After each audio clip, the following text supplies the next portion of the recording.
আমরা করছি।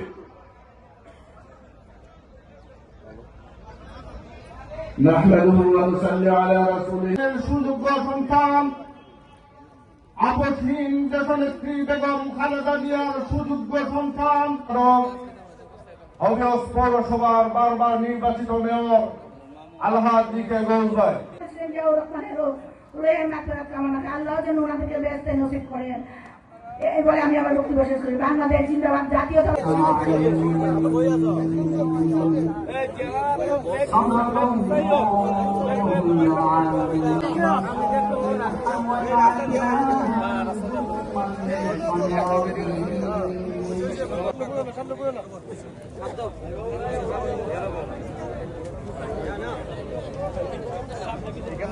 বাংলাদেশ জাতীয়তাবাদী দলের চেয়ারপারসনের উপদেষ্টা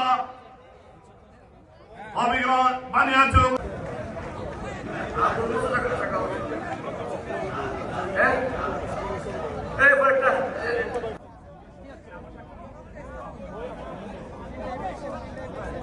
দীর্ঘ 17 বছর সভাপতি এডভোকেট ফাতেমা ইয়াসমিন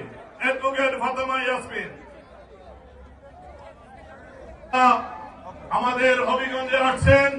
আমরা সবাই আনন্দিত। সংগ্রামী বন্ধুগণ, এবারে বক্তব্য আমাদের জেলা বিএনপির যুগ্ম সাধারণ সম্পাদক